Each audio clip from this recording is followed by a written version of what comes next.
அன்புள்ள நேயர்களே வணக்கம். ஆடி மாதம் அம்மனின் அருளை அள்ளித்தரும் மாதம்.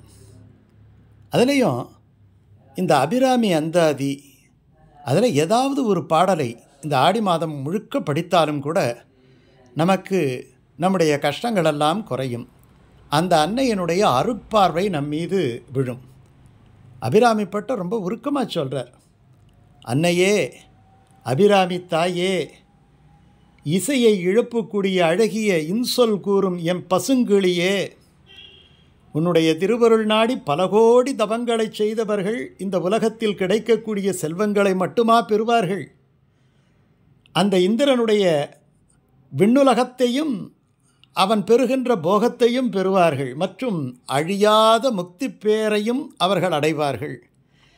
எல்லா செல்வங்களும் இந்த இகபர சுகம்னுட்டு சொல்கிற மாதிரி அந்த அன்னையினுடைய அருள் இகத்திலேயும் பரத்திலேயும் அற்புதங்களை செய்யும். அபிராமி பட்டராகட்டும், காளிதாசராகட்டும், இவர்களெல்லாம் அம்மனின் அருளாலே அற்புதங்களை கண்டவர்கள்.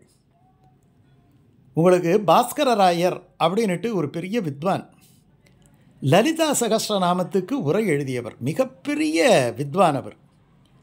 அவர் காசியில் அன்னையினுடைய அருள் அவருக்கு எப்படி கிடைச்சதுங்கிறதுக்கு ஒரு சின்ன சம்பவம் சொல்கிறேன் பாருங்கள். காசியில் இவருடைய பாண்டித்யத்தை தெரிந்து கொள்வதற்காக எல்லாம் வாதத்துக்கு கூப்பிட்றாங்க. இப்போ வாதம் தொடங்குது. அப்புறம் முதல்ல சாஸ்திரங்கள், வேதங்கள், உபனிஷதங்கள், இதிலேருந்து பல கேள்விகள் கேட்குறாங்க. எல்லாத்துக்கும் சும்மா அனாயாசமாக பதில் சொல்லிக்கிட்டே இருக்கிறார். இவர்கள் டக்குன்னு இவர் கூறுற பதிலை பார்த்து எல்லாருக்குமே ஆச்சரியமாக இருக்குது. என்ன இவ்வளவு விரைவாக இவர் பதில் சொல்லுகின்றாரே, இவர் எப்படியாவது மடக்கணும்னு நினச்சிக்கிட்டு ஒரு கடினமான கேள்வியை கேட்டுடலாம் அப்படின்ட்டு சகஸ்ரநாமத்தில் 237வது நாமம் மகா சதுஷ் சஷ்டி கோடி யோகினி பரிசேவிதா. மகா சதுஷ் சஷ்டி அப்படிங்கிறார். கோடி யோகினி, அதாவது சதுஷ் அப்படின்னா 4, சஷ்டி அப்படின்னா 6, கோடி அப்போ என்ன ஆகுது? 6 4 64 கோடி யோகினி தேவதைகளுடைய பெயரை சொன்னால் ஒரு 10 பேர் சொல்கிறதுக்குள்ளேயே நமக்கு மூச்சு அடைச்சி போயிடும். இந்த 64 கோடி தேவதைகளின் பேர் எப்படி சொல்ல முடியும்?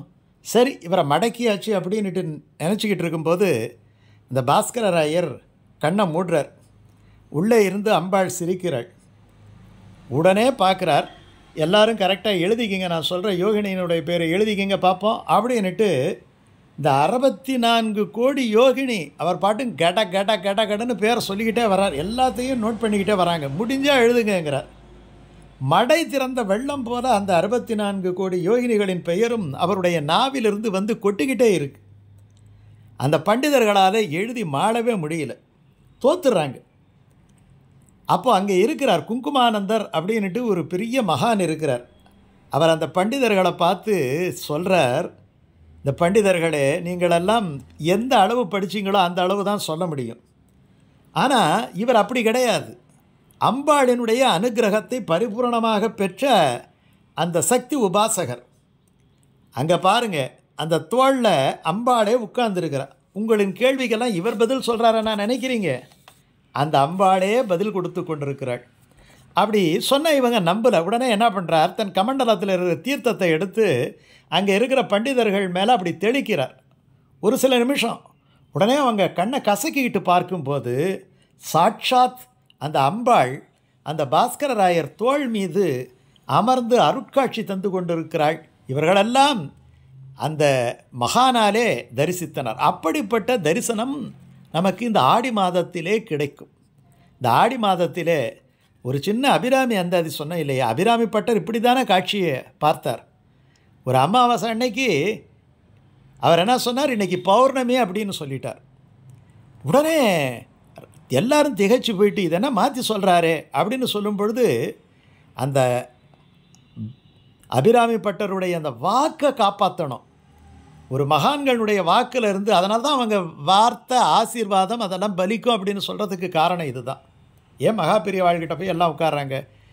அவர் நம்ம பற்றி எந்த விதமான பிரச்சனையும் கிடையாது. அவர் நீ நல்லா இருப்ப அப்படின்னு சொன்னால் நம்ம எவ்வளவு தான் துன்பப்பட்டிருந்தாலும் எவ்வளவு தான் பாவம் பண்ணியிருந்தாலும் அந்த மகான்களுடைய வாக்கை அந்த பரதேவதையே மாற்றி விடுவாள் என்பது தான் ரொம்ப முக்கியமான விஷயம்.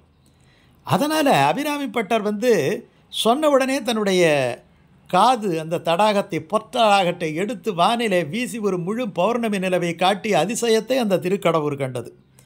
அவர் தான் இந்த அபிராமி அந்தாதியை எழுதியிருக்கிறார். அதில் அவர் சொல்கிறார், அந்த பாட்டு நோட் பண்ணிக்கிங்க. கிளியே கிளைஞர் மனத்தே கிடந்து கிளர்ந்து ஒளிரும் ஒளியே, அந்த ஒளி தானே பௌர்ணமியாக வந்தது. ஒளிரும் ஒளிக்கு இடமே, அது எங்கேருந்து வந்தது? அம்பாள் இடத்திலிருந்து வந்தது. எண்ணில் ஒன்றும் இல்லா வெளியே வெளிமுதல் பூதங்களாகி விரிந்த அம்மே அழியேன் அறிவு அளவிற்கு அளவானது அதிசயமே. என்ன அருமையான பாட்டு பாருங்கள். கிளியே அப்படின்னுட்டு மதுரை மீனாட்சி அம்மன் தோள் மேலே பார்த்தா ஒரு கிளி இருக்கும். இந்த ஞானத்தினுடைய அடையாளம். கிளியே கிளைஞர் மனத்தே கிளர்ந்து கிளர்ந்து ஒளிரும் ஒளியே, அந்த ஜோதி சுரூபமானவள். ஒளிரும் ஒளிக்கு இடமே, அந்த மூல ஒளி எங்கேருந்து வருது? அந்த ஒளிக்கு இடமே. எண்ணில் ஒன்றுமில்லா வெளியே வெளிமுதல் பூதங்களாகி விரிந்த அம்மே, எங்கேருந்து இத்தனை பெரிய பஞ்சபூதங்களெல்லாம் விரிந்து வந்தது? அழியேன் அறிவு அளவிற்கு அளவானது அதிசயமே. கிளி போன்றவளே தாயே, உன்னை நினைந்து வழிபடும் அடியார் மனத்திலே சுடர்விட்டு பிரகாசிக்கின்ற ஒளி அல்லவா நீ?